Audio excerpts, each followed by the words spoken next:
Amis du petit ballon, bonjour. Jean-Michel, bonjour. Bonjour Eric, bienvenue dans ta boutique. Vous êtes le bienvenu, tout le monde est le bienvenu d'ailleurs.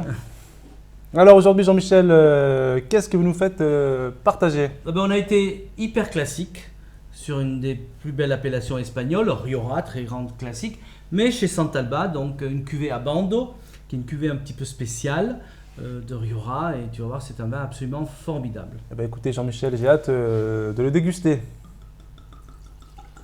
Donc évidemment, on est sur le cépage roi d'Espagne, qui est le Tempranillo. D'ailleurs, le Tempranillo, Jean-Michel, est-ce qu'on le trouve ailleurs qu'en Espagne? Oui, on le trouve ailleurs que Rioja, en tout cas, surtout le nord de l'Espagne. Et puis, il a tendance à être un petit peu à la mode parce que c'est un cépage qui donne des bons résultats. Et on commence à le voir rentrer aux États-Unis. Et il est même question de le faire rentrer dans le sud de la France. Écoutez, c'est une bonne nouvelle pour nos amis sudistes. Donc, un grand cépage.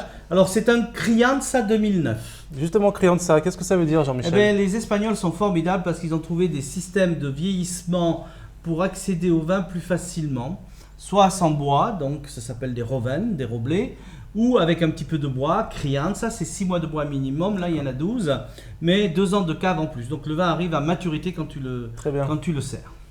Écoutez, c'est ma foi très intéressant. Alors, à l'œil? Alors, robe, c'est un 2009, évidemment, tu commences à voir une certaine évolution. Si tu penches un peu ton verre, tu vois des notes légèrement orangées, mais ça reste encore sur des notes fraîches, une belle brillance, une belle viscosité, beaucoup de concentration dans ce vin. On sent qu'il va y avoir de la puissance. Effectivement, ça annonce déjà un vin très complexe.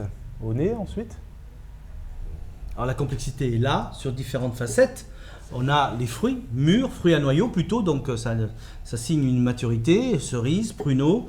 On a des notes un petit peu confiturées, de fruits rouges, fraises, framboises, mais également les notes d'élevage, avec des notes toastées, fumées. Toi, tu le sens aussi, côté épicé. Et moi, je suis sur des arômes de vanille, effectivement. Épicé. Ça, c'est l'élevage donc, qui nous apporte. C'est le bois qui souvent apporte cela. Et on a aussi une petite pointe de cuir donc, qui annonce déjà l'évolution.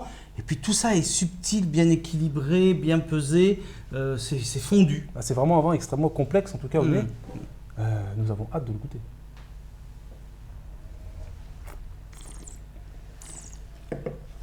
Voilà, c'est ce que j'aime bien. Ce côté hidalgo, puisqu'on est en Espagne, ce côté très charmeur, rond, velouté, voluptueux, belle finesse, milieu de bouche avec une belle fraîcheur mentholée, et une finale des tanins très poudreux, très soyeux, qui tiennent un petit peu sur la langue et qui prolongent la perspective aromatique que nous avions au nez et qu'on avait au début de bouche sur une très belle longueur. Ça, c'est une très belle bouteille. Je trouvais que le vin en bouche était assez soyeux, assez rond, plutôt gourmand.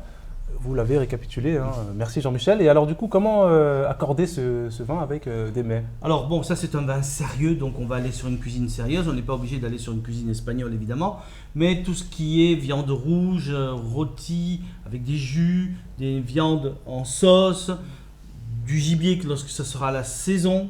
Voilà, des cuisines plutôt méditerranéennes, donc on ne va pas hésiter à utiliser de l'huile d'olive, des herbes, de la tomate dans les sauces. En somme, parfait pour cet été et très bien pour cet hiver. Toute l'année. Voilà. Et ce qu'il y a de bien avec ce système Crianza, évidemment, ce sont des vins qui sont accessibles à la dégustation dès aujourd'hui. Écoutez, Jean-Michel, encore une fois, merci pour cette belle sélection espagnole du mois. Bonne dégustation à tous, amis du petit ballon. Voilà, et donc vous allez connaître la Rioja d'une manière vraiment classe. Santalba, c'est vraiment la classe. Santé! À votre santé!